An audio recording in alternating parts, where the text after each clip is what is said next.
Hello, my soul brothers and soul sisters. I am Ron Smith, and this is the Dr. Ron Smith Investigate Show, where we separate the real from fake, the fact from fiction, and give you the winner's edge. And sometimes we even turn your water into wine.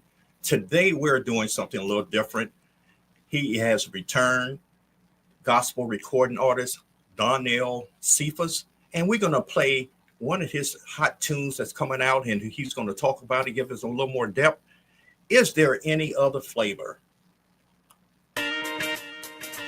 Lord is my strength, he's my song. Brought me along in spite of my wrong. All the while I was spitting lies, he was by my side, moving my loads to hide. God had a plan for this young man, acting like a rock star with a lot of fame. What I mean, he was behind the scene, took my dirty way and made him clean. All alone, see, I thought it was me making it happen, cause I wanted to be. In the end, I had to make amends and realize all I've ever had came from him. He's King of Kings and Lord of Lords. He's King of Kings and Lord of Lords. I said he's King of Kings and Lord of Lords. He's King of Kings and Lord of Lords. He's a king, y'all. He's a king. Yes, sir. Humble myself, put my pride aside, decide to take a lifelong ride on his word, which I heard when I was a child. Back in the day, I had lost my way. Donnell, what made you write that song? Well, Dr. Ron, first of all, I want to say it is a pure pleasure and honor to once again be on your show. I appreciate you and Cammie. And to answer your question, when I wrote the song, I wanted people to really think about that. Okay. My Christian belief and firm belief in God the Almighty. And so when I wrote the title of it, which is there any other flavor? Right. It's really what I'm asking is there any other God? And in my opinion, there's only one. Amen. Amen. Donnell, since the last time you were here, we have some new viewers. So let's bring them up to date and tell us a little bit about yourself and how you get started in being a gospel recording artist. Oh, okay. Love to. I come from a musical background family. My oldest brother, Louis Curtis Cephas, who passed away 8 years ago, he was a musical child prodigy. Okay. And I was greatly influenced by him because even as a little kid, I guess when I was maybe about 7, 8, 9 years old, sometime his band member would come over to the house and they'd be practicing. And there was time he would let me go to the studio as long as I was quiet and sit there and just listen to them. And it just amazed me how a group of different guys can come together with their talents, right, and just make such a beautiful song. And my brother was played all instruments. His main instrument was his voice. Played in various different types of bands, from R&B to Spanish music. He was very fluent in Spanish. Oh, and my mother sang. My older sister Kay sang. My brother Michael played the drums. So I just grew up around different types of music in Texas, and there's a lot of diversity. Mm-hmm. So I just took to it naturally and just wanted to do that. So everywhere I go, I'm always singing, humming something. Music is in my hair. I hear music in everything. So did you learn how to play an instrument? Did he teach you how to play, or? No, my brother didn't teach me. I was formally trained on the different 4 types of tubas. Okay. And by the time, just before I graduated high school, about 11th grade, I realized the opportunity to make money playing the tuba was kind of limited. Walking around Six Flags in Texas. So you were in a marching band? I was in a marching band, okay. a pageantry band. Matter of fact, my senior year, the if you recall the Dallas Cowboys Thanksgiving game, you always saw them unfurl a flag. Well, that was done by my high school alma mater, Temple High School, and that was the last year they did it. Wow. Because corporate got into it and realized that they can give us a little bit of food and get us opportunity to make money. So that's where it started from and everything. And I to answer your question, the other question, I taught myself to play the bass guitar. Okay. I no longer play that. My main focus is songwriting. Okay. I prefer to write the song and have people perform it, or sometimes perform it myself. But I've never had that desire to be the one on the stage. I love the job just writing a good song. So tell us about your creative process. You know, I know different people, you know, they might see a situation they wanted to write lyrics to, or they might hear a melody in their head. Or, as a matter of fact, I even heard that interview with Pharrell that he see music in color. So what is your creative process? Well, my creative process is, I would say, more natural. It's nothing I sit down and say, I'm going to write this particular song. Okay. It comes through me through different influences, primarily from the Word of God, from the Bible, from hearing my pastor, Pastor Calvin II, of New Life Gospel Baptist Church. When I hear sermons like him and other preachers, bishops, pastoring, if it hit me a certain way, out of that sermon, I may get an awesome lyric line or even chorus. It just builds on it. Other times I'm just riding my e-bike and enjoying nature, and a situation come up and I just hear it. So it can come from anywhere, man, just anywhere. But this is some of the things where it comes from.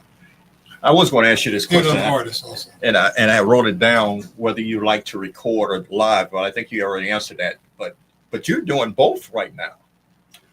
Yes. I am writing, and presently I am in the studio, Destiny Studios, owned by Mr. Bill Davis. Okay. Very good friend, and actually bringing my first gospel CD to fruition. So my expectation is that it will be out in January. Meanwhile, my music is being streamed on all the major platforms, Deezer, Spotify, iHeartMusic, iTunes, Apple Music, you name it.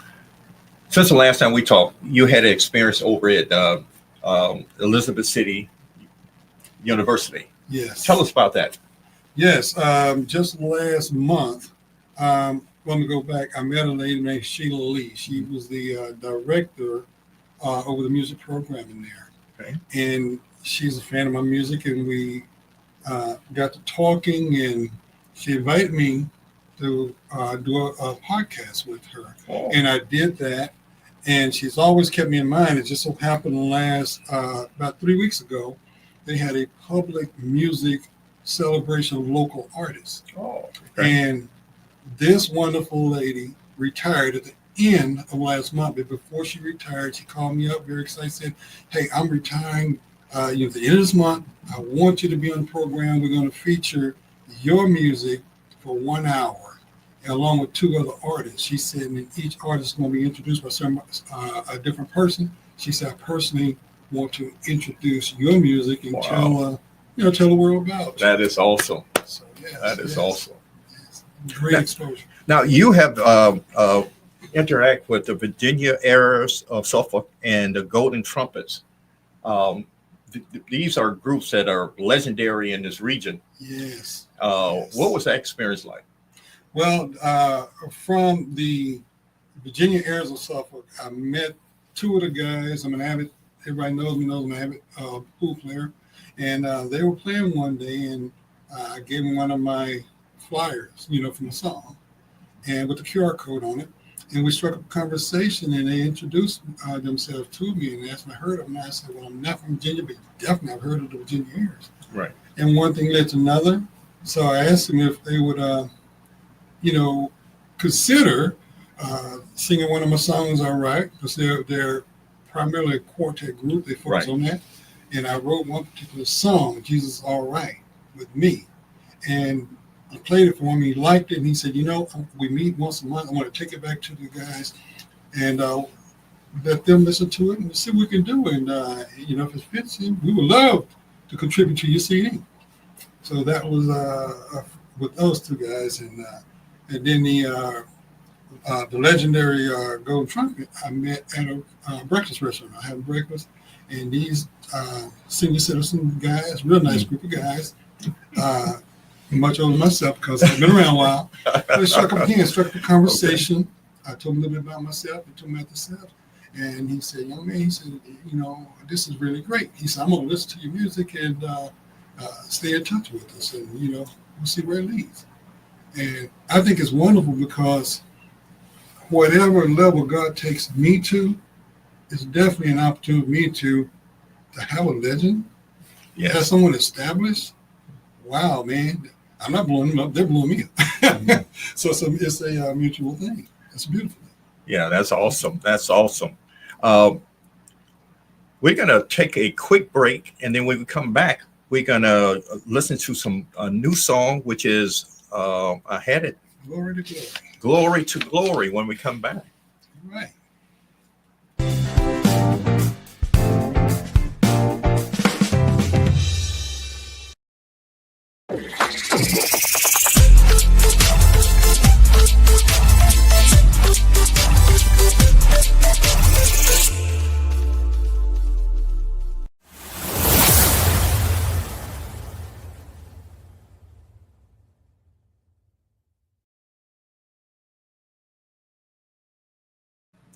We are back, and this is the Ron Smith Investigate Show. I have a special guest, gospel recording artist, Donnell Cephas, and basically he has some new music out, and we're going to play Glory to Glory, and then we're going to explore some more aspects of this multi-dimensional gospel recording artist.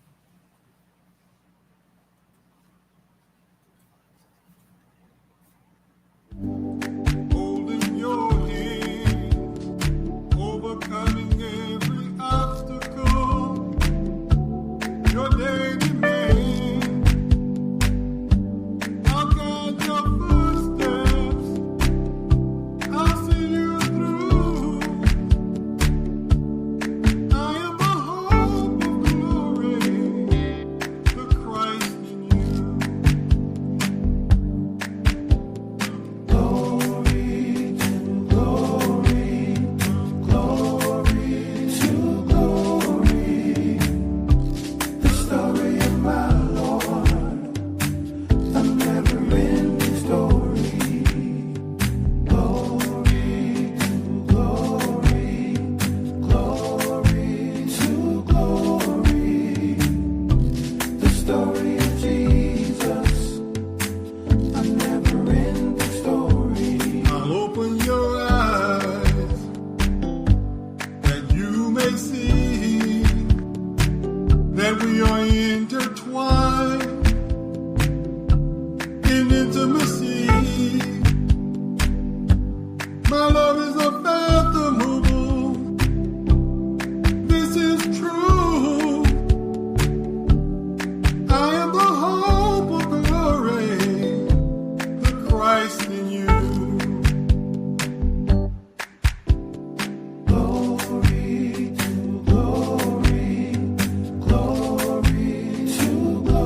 Wow.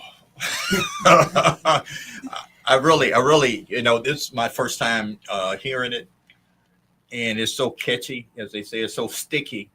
It was that your intent? Well, my intent was this song was inspired by actual things going on in the world right now. As you know, we're living in divided times as a country.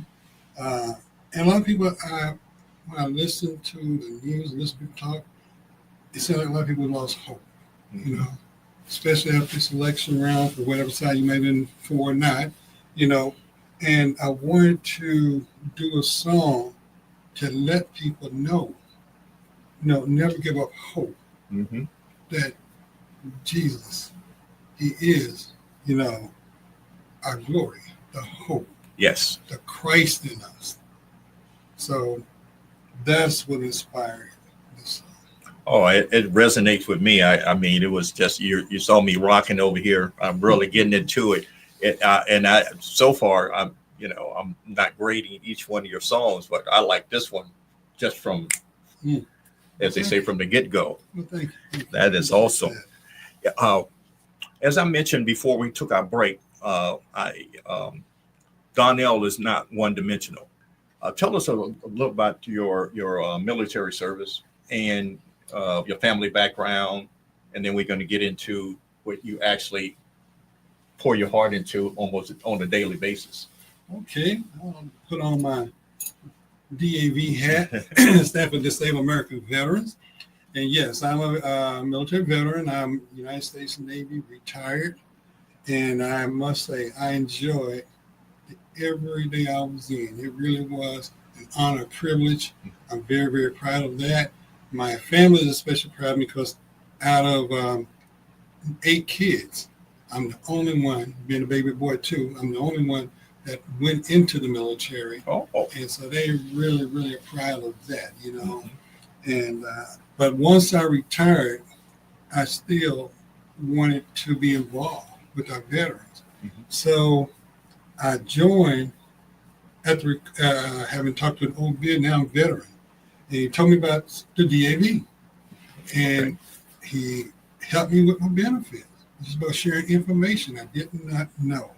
So I joined the DAV chapter 21 out of Norfolk, Virginia, I must say. And I've been helping veterans ever since. The only purpose the DAV even exists is to be an advocate for our veterans' rights and benefits. Okay, I know you retired, but you didn't tell us what was your I guess your job in the Navy.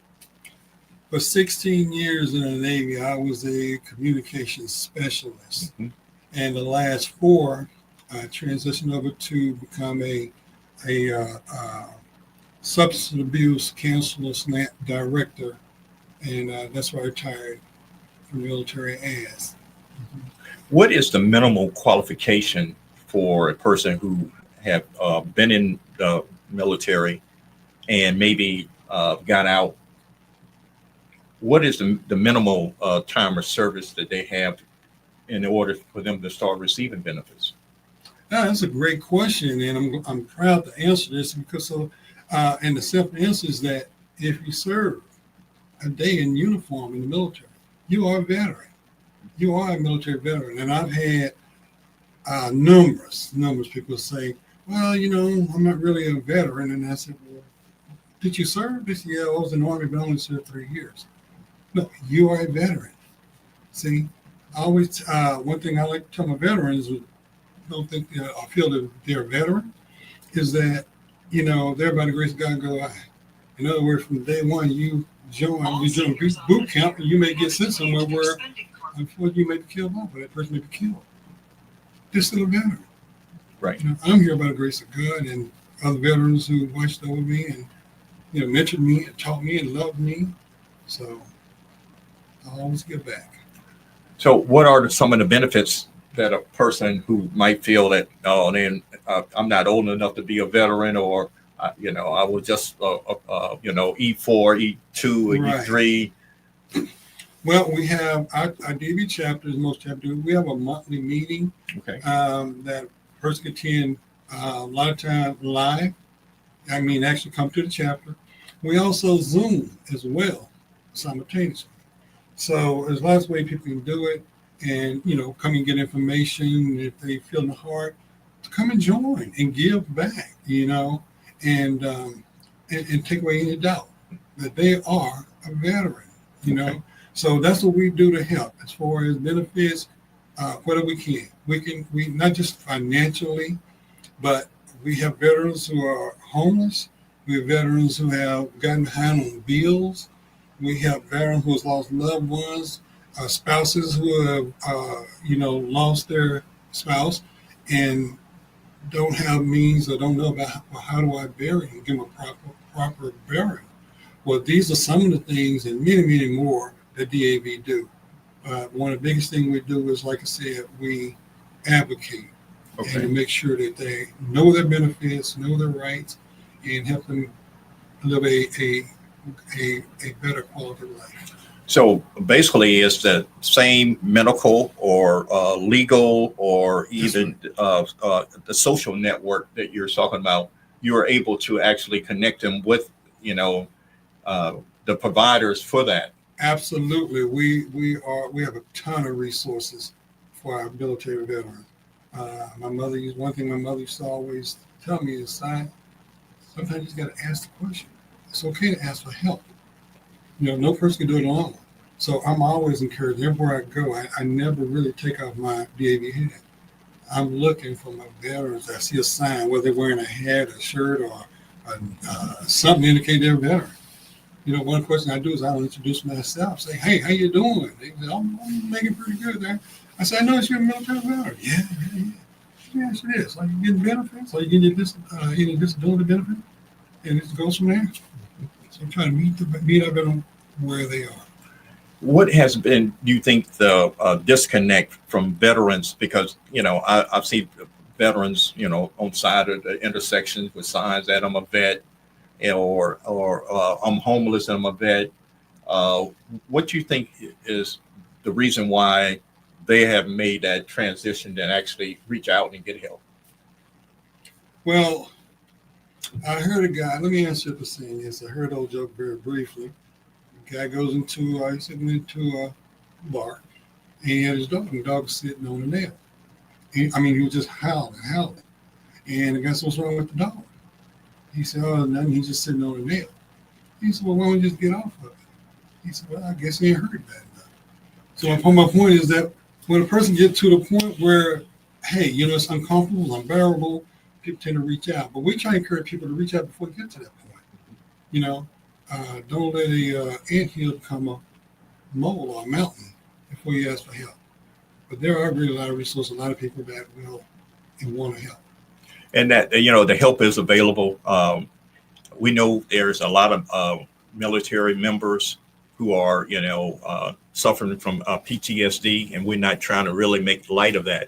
But there are 988 number that if you do need help or you have a family member that need help, please reach out and, make those contacts.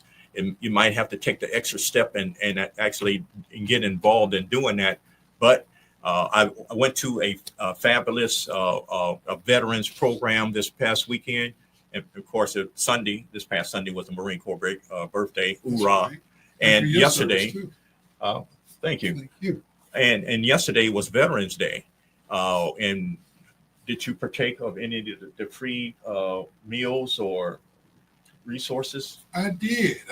I always participate, but the thing that I'm most proud of is the DAV chapters, not just ours, but DAV chapters 21, 20 others in this area, 27, 19.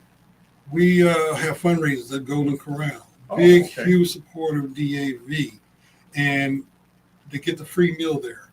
And every year I go there as a fundraiser to greet the veterans, to speak with them, love on them, and let them know appreciate your service, because too many feel like they've been forgotten. The younger generation maybe sometimes don't realize the sacrifice that these men and women have made. There's a saying in the military, I know you're familiar with it, it says all gave some, but some gave all. True. So, And one of the things that I need to share this. We hear thank you for your service all the time. mhm. Oftentimes, we need to take that a little step further because each a veteran has a story behind their experience. Mhm.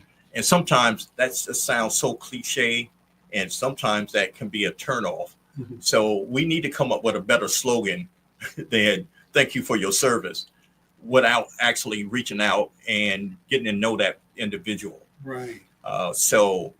Being a veteran myself, I appreciate you saying that, but at the same time, uh, e- each veteran has their own story, and sometimes they want to talk, and sometimes they just want you a listening ear. Yes, I totally agree with that, Dr. Ron. As a matter of fact, I would encourage people who don't know what to say or just saying, like you said, thank you for your service. I appreciate your service. You know, listen to a veteran. Sometimes the greatest we can do, whether you're a veteran or not, sometimes the greatest thing we can do is just listen to a person. Because, as human beings, I firmly believe we all just want to be heard. Yes. Not necessarily have somebody even fix our problem. But can you spare a few minutes just to hear my story? And that's all. One of the greatest thing that I should continue to do more is that if you see a veteran, you buy him a meal, buy him a cup of coffee, or you see him at the gas station, pay for his gas. That is another way you could tell him thank you without having to do it on quote Veterans Day, where Absolutely. everyone is. And I guess my only point is that thank you for your service has become such a cliche that sometimes that can rub your fur the wrong way. That's right. As a matter of fact, even in my vehicle, even as I'm sitting here, I keep some handmade sleeping bags that was donated to our chapter in my vehicle. Just so when I see a homeless veteran, particularly, but anyone, but especially a homeless veteran, I've got something that I can give them, especially as it's getting colder, they can use. And inside the sleeping bag, I have, basic hygiene stuff that they can use. And sometimes throw a few dollars in there. Right. Just wrap it. I don't tell them. I just give it to them. Right. Like Christmas time. Ladies and gentlemen, this has been my friend, my brother, Donnell Cephas, recording artist extraordinaire. Leave us with some words of wisdom. Be true to yourself.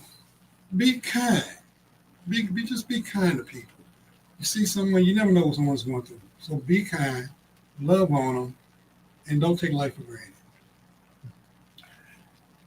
Boy, that's the blessed words. Our time is up. I thank you for yours. Until next time, peace.